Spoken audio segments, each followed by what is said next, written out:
just turned 36 this year. Birthday's in March. So if I was a football player, people would ask how tall I am. I would say 6'2", 6'3", but bodybuilding terms, I'm actually 5'10", and a half. My weight right now is about 266, 268.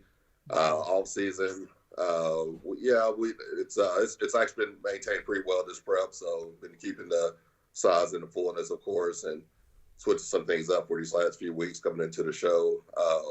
All season, it kind of varies. I was talking to my coach. I work with Dominic Cardone right now. Who, sorry? Dominic Cardone. Dominic Cardone, right? Okay, yeah. Sorry, I misheard. Yeah, okay, cool. Yeah. So we've been together for a couple of years now. We work real well together, and so I know for a fact we need to kind of start attacking all season a little bit differently. Just because when it's all season, I actually get smaller. I kind of reduce the food, reduce the training intensity, and usually I'll stay lean all year round. My weight anywhere drop from 255, 258. So you're less. You go down. You go down.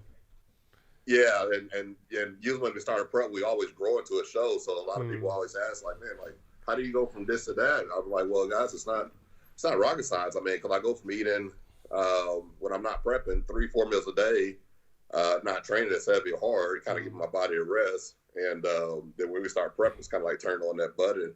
So we'll usually go from like 255, but we'll jump all the way up to like 275, 285 during the prep. Yeah. And then we'll kind of level right there. Then we'll start, winging things down based off of us getting closer to the show, of course. But I've been all season before. I've done it both ways. I've been as heavy as 310 in all season. And, it's a lot of weight to carry. So I know for a fact, after this season is over, this all season we're going to focus on putting on, some quality tissue, of course, and keep growing instead of taking that time off and just relaxing because, you grow with all season for sure. So I've always done a little bit different back in the past, kind of like how Kevin and Ronnie used to do it back in the day. But this time we're going to actually, focus on putting some tissue on it then. Yeah. Using that to maintain and getting ready for the next show after this one, of course.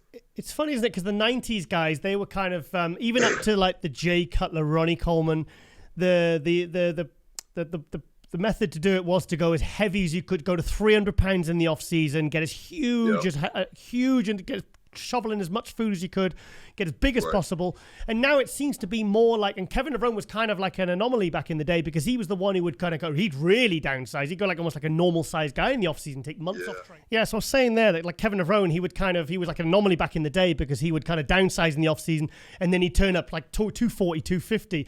So do you actually prefer this approach? Because like now you've tried it both ways. Do you prefer this approach? Do you think it works best for you?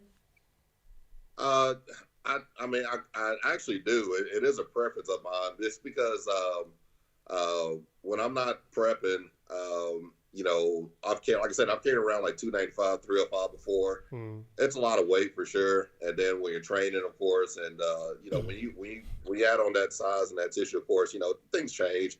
The way your clothes feel. I have different sections of my closet based off of what weight I am or what size I am. So of course, and it's like.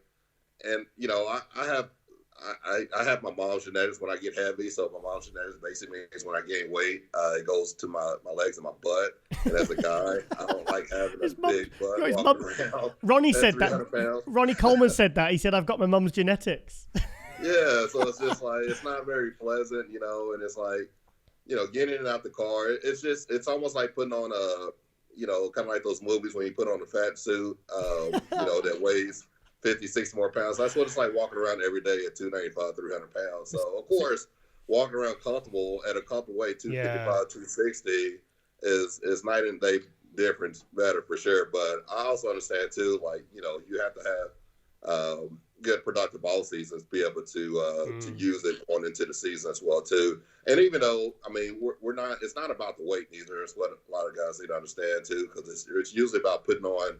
It's not about hitting a certain number on the scale. It's just about putting on quality tissue pretty much. So plus for those guys doing it, where they're hitting 300 pounds, are they doing it really with clean food or are they just using it as an excuse to eat crap? I would say that. Yeah. I've done it before. I've done it before myself, and before I knew any better. and you know, it was you know, eating clean throughout the week, but with 4 to 6 cheat meals a week as well too. You know, and then looking at the scale every other day, and it's like, oh man, it's 289. Oh, we're 293. Oh, 297. Oh, let's get that 300. And it's just like, you know, let's go eat a bucket of ice cream before we go to bed tonight, so we get over 300 by this weekend. So I've been guilty of it myself, you know, just hit that number. But now, you know, the way we've done it before, and you almost have to use that as a way to where we did it last time when we grew into the show. Like I said, when we grew into the show last time, we were 255. We went up to like 275, 280. It was a nice, leaner 275, 280. So I would imagine that we're going to do it that way as well. Focus on staying in shape, but also focus on putting on some good quality size when you get heavier as well. The thing is, Joe, you're a big guy, but you do have a nice shape. You've got nice aesthetics. You've got a nice small waist. And maybe if you're coming from 255 and you're staying lean, you're eating clean, and you're kind of like a kind of not on prep all year round, but you're on it all year round. I think maybe that possibly might be better for your physique, you know, with what you're bringing. Right. I agree actually, because I remember I went to a local here. We had a booth set up out there for you know, the business that we have down here. And I remember going to this competition, and I was lighter. I was 255, 256. I probably had maybe one meal that day. I was focused on setting up the booth at a local competition, bodybuilding competition we had here. I remember walking up to a buddy of mine, and I heard the words that any big man would never want to hear. I walked up to him. I said, "Hey, what's up, man?" And he's like, "Hey, what's up, Joe? Like, man, you look small." And I was like... Joe, I pulled out of a show when I was 17 once because someone said that to me, and I've been prepping for 3 months, and he said that, and I started eating bread with banana and honey and weird shit, man. It was like, you don't want to hear that, do you? 255 and it's called skinny. 250, but that just tells you too. It's like, you know, 255 is not a small weight, but of course, you know, people see me walk around, you know, at 275, 285, and you know, that's ideally whenever, you know, I look big, full, of course, like a, you know, freak factor. But at 255, you know, some of the season are like, man, are you okay? And I'm just like, dude, yeah, like I'm you know, I'm relaxing right now. But you know, for sure, I do agree that going into you know, as we continue to progress, like we're going to have to focus on having good productive all seasons and not getting so relaxed, I guess you could say, and you know, being able to put some, like I said, keep that good tissue.